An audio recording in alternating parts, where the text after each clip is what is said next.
关于 Realme K100 Pro 的性能，我们在上期已经和大家聊过了。那这期视频呢，我们就通过拆解来看看，甜点 SOC 之外，其他体验是否能够撑得起 Pro 之名啊？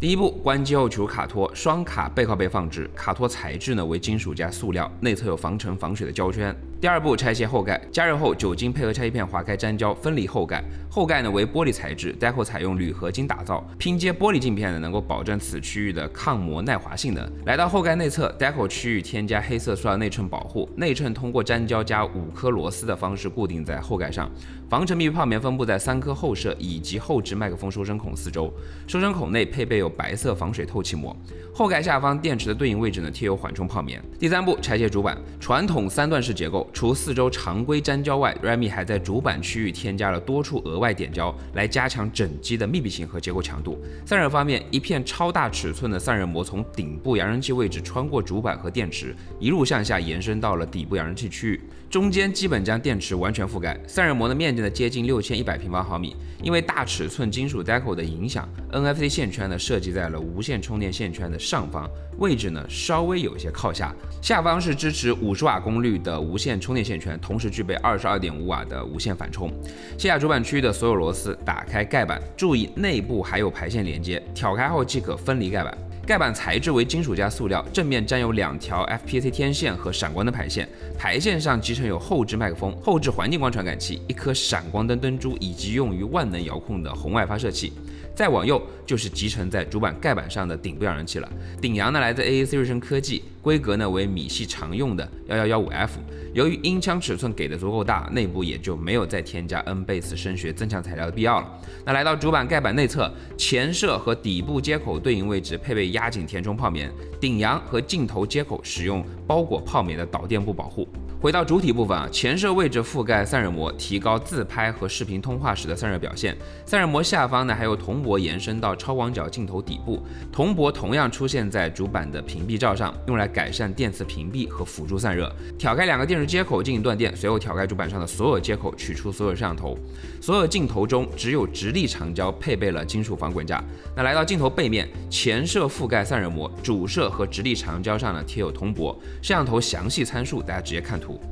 取入主板，主板为利好散热的单层设计 ，PCB 呢来自鹏鼎控股，采用0.6毫米板材。主摄和直立长焦采用破板下沉设计，直触中框和散热膜。超广角虽然架在主板上，但并没有和核心3大件重叠，结构上呢避免了积热问题的发生。接口4周没有发现防护措施，个别小元件有做封胶保护。顶部麦克风集成在主板左上角，薄弱位置的正反2面都有金属片和屏蔽罩加固。背面的屏蔽罩上同样贴有提供电磁屏蔽以及加强散热能力的铜箔。主要发热位置涂有导热材料，取下可拆卸的屏蔽罩，撕下铜箔，清掉导热材料，吹开罩框。核心3大件的 RAM 来自海力士，采用 LPDDR5X 规格。RAM 下方呢是高通的第5代骁龙8至尊版 V Series， 上方的 ROM 呢来自我们国产的长江存储，规格也拉满到了 UFS 4.1。底部呢还有独显芯片 D2 和小米自家的充电 IC 澎湃 P3， 角落里还能看到澎湃 T1 加的信号增强芯片，其余的芯片信息大家直接看图啊。取出前置传感器小板，采用便于维修的独立模块化设计，上方集成有前置的环境光传感器和2颗激光发射器，整机一共配备前后2颗环境光，属于旗舰机的标准配置啊。中框主板区域前摄和前置传感器4周配备黑色不干胶圈，来防止灰尘进入。顶部扬声器的出声口和顶部的麦克风收声孔呢，使用红色胶圈保护。收声孔内添置有白色防水透气膜。为了降低镜头的突出高度，直立长焦的对应位置特意进行了镂空，使得直立长焦的 CMOS 可以直接接触到屏幕侧的散热膜。镂空设计同样出现在 SOC 的对应位置，让 SOC 发出的热量更加高效的传导至 VC 均热板。上方残留的导热热材料也有相同的作用啊。均热板对应 SOC 的位置呢，有做 3D 凸台设计，用来缩小核心和 VC 之间的间距，降低 Z 轴的接触热阻，进一步来提高导热效率。前摄、主摄以及直立长焦的4轴呢，设计有线尾结构，防止镜头偏移。第4步，拆卸副板，卸下副板区域的所有螺丝，取出盖板，盖板材质为金属加塑料，内侧马达的对应位置呢贴有压紧泡棉，防止松动异响。底部扬声器的内核规格和顶部一样啊，也是1115F，同样来自 AAC 瑞声科技，内部填充有 N-Base 声学增强材料。挑开副板上的所有接口，取出副板。PCB 使用0.55毫米板材，主排线接口有红色胶圈保护，小元件4轴呢没有发现防护措施，薄弱位置使用金属片加固，上方集成有底部的麦克风、SIM 卡卡槽以及 Type-C 接口。C 口根部有做封胶处理，来自 LCN 前德电子，内侧配备了防尘防水的胶圈。那 C 口呢为 USB2.0 规格啊，有线反充的功率呢来到了27瓦，大幅提升了为其他设备应急补电的便利性啊。整机一共配备3颗麦克风，属于这个价位的常规配置。底部麦克风收声孔呢特意做成了长条形，来和退卡孔做区分啊，防止差错，并且还有 L 型防呆设计，双重保障。那取出 X 轴线型马达，马达采用最常见的0809规格。中框副板区域底部麦克风收声孔配备防漏音泡棉加白色防水透气膜，底部扬声器出声口呢使用红色胶圈加细密的防尘网保护，整机通过了 IP66 加 IP68 加 IP69的3重防护认证啊。第5步，拆电池。电池有快拆设计，采用单电芯双接口方案。K100 Pro 搭载的这块小米金沙江电池呢，拥有夸张的26%的含硅量，使容量来到8580毫安时。制造商呢为东莞新能德，电芯依旧来自老朋友 ATL。能量密度通过包装尺寸计算来到恐怖的940瓦时每升左右，这是目前米系所有手机中能量密度最高的，没有之一。在想拆能量密度排行榜中呢，仅次于年头发布的荣耀 Magic V6。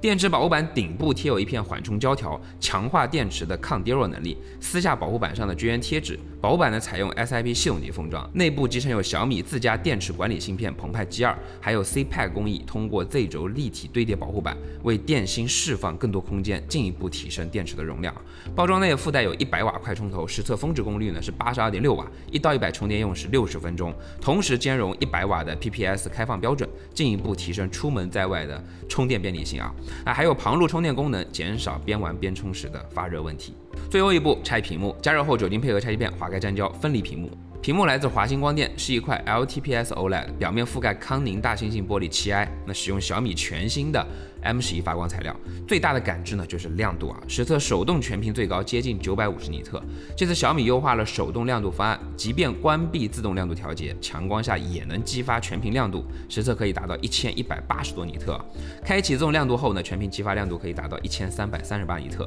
那播放 HDR 视频素材的时候，全屏亮度进一步上升到2400多啊。把亮度画面缩小到10%的窗口，可以继续爬升到4670尼特，1%窗口夸张的突破到了11250尼特啊！但事实上啊，从实际使用场景来看，M11并没有靠更大的电流把屏幕强行顶亮，它主要还是提高了发光效率。那通过 PTSF 技术呢，把原本容易浪费的能量更加充分的转化成光，再用窄光谱材料把颜色收得更加的纯，所以它能够做到更高亮度和更广的色域，同时呢还能把功耗和寿命控制住。那官方数据啊是整屏的效率提升8%，寿命呢提升5.2%。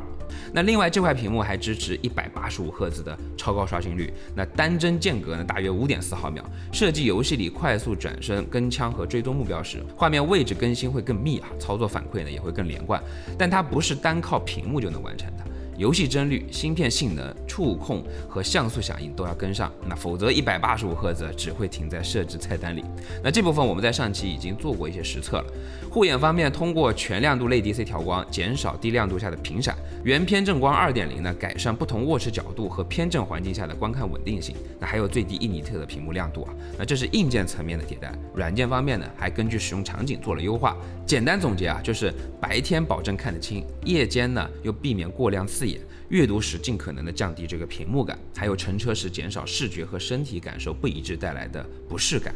那屏幕背面覆盖整片铜箔，下方是汇顶新一代3D 超声波单点指纹方案 GUM5328， 提升了对不同规格钢化膜的兼容性。那驱动板上覆盖抗干扰贴纸，触控 IC 呢是敦泰的 FT3685M。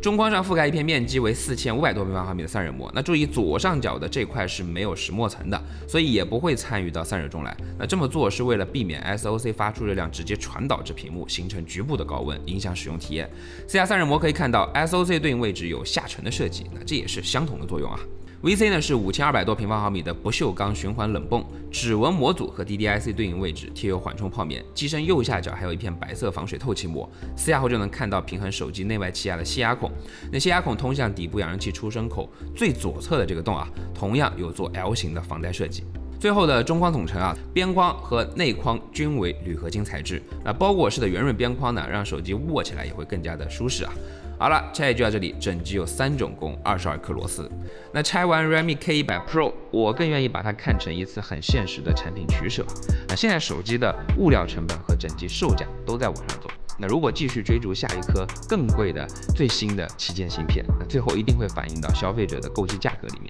那 K100 Pro 并没有像以往一样无脑堆料啊，而是转向调教和整机工程的方向。那再把屏幕续航这些感知较大的体验做好。那这条路没有新平台那么容易讲故事，也不一定能满足所有参数党的执念，但它对消费者反而会更加实际一些。那同样的预算，不必为了一个芯片型号被迫接受更高的售价。那真正考验厂商的是能不能把现有硬件做到稳定持久，甚至用出新的上限。那至少从这一次拆解来看，我认为 Realme 这次的选择是站得住脚的。